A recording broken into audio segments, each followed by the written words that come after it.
Hey, Scott Lara here, another personal video. As I mentioned in my previous video, Friday I'm going in for inguinal hernia surgery. And it is amazing to me the prep that's gonna be done before surgery. And so tonight I have to use this. And it's it's a non-sterile solution.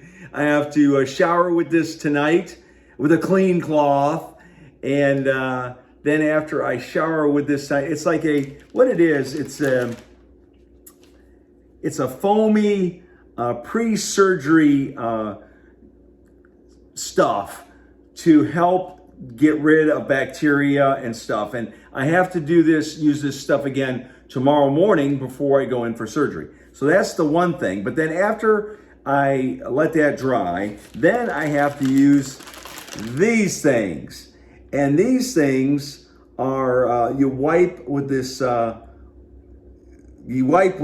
things, your front, your back and everything. And again, you really have to hand it to modern medicine on this, because what they're trying to do, what you're always concerned about in the hospital, is staph and strep and all these diseases, all these infections you can get. And it's not just the infection when you go in and you're working on somebody's heart or lung or gallbladder or hernia.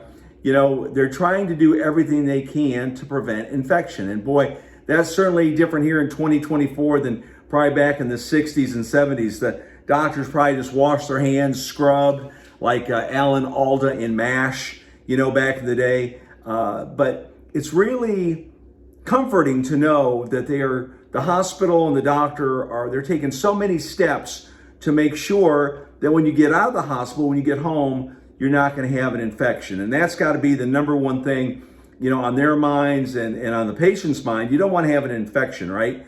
And you hear about infections all the time in the hospital. And I know enough to be dangerous, okay? But the thing is, preventing infections, I think, is important. So, you know, using this material here to wash with tonight and in the morning before I go to the hospital for surgery, and then using these wipes tonight to you know, just use on me, I think is great. And so I've been watching a lot of videos about hernia surgery. I've been advised by folks, you know, you're watching too many videos. But the one thing I want to do is I want to prepare ahead of time. And the number one thing that I keep hearing is about constipation.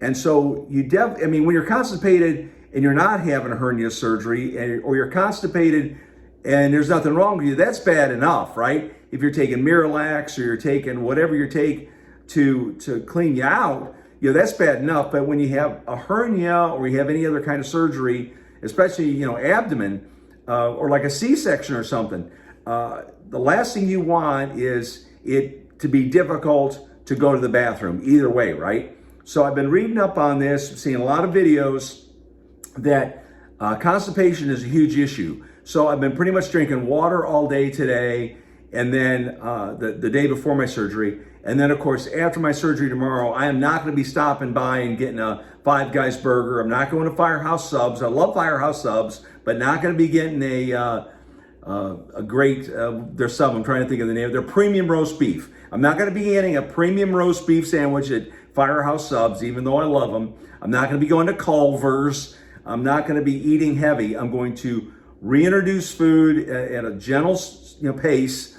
And so that should make it easier for going to the bathroom, because from everything I've read and everything I've seen on YouTube videos, it's those first 24, 48, 72 hours that is the most pain. You know, use ice and heat. They don't prescribe opioids anymore. Now, back in the day, OxyContin and all this stuff, but, you know, because of laws and everything going on with OxyContin, oxycodone, you know, doctors are not prescribing that stuff anymore for many reasons. Addiction, of course, and again, constipation. When you're taking those heavy opioid painkillers, you're going to get constipated, and then you got to fight that, right? So anyway, I just want to take a couple minutes and share this with you. I'm doing good. I feel fine. Definitely have a lot of trust in Dr. Abbas here at Memorial Hospital, HCA Memorial here in Jacksonville.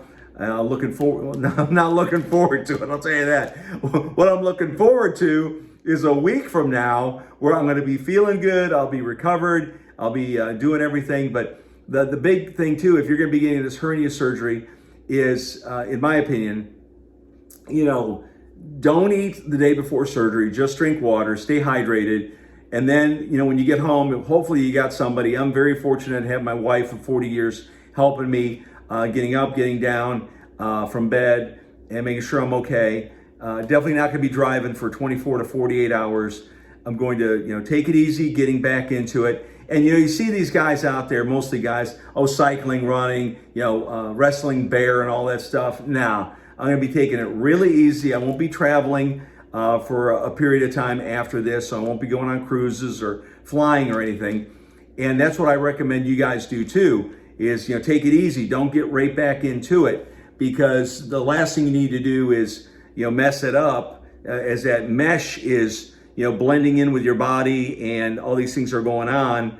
I mean, you got a foreign object in your body, right? So you want to make sure that it heals properly, you heal properly, and take it easy getting back into it. If you have any questions, email me, slara1961@gmail.com. I hope these videos are helpful to you. I know the videos I've watched have been helpful to me, and I will keep you updated daily on my progress. Scott Lara, thecruisegenius.com, president of militaryaffairs.com, slara1961@gmail.com. See ya.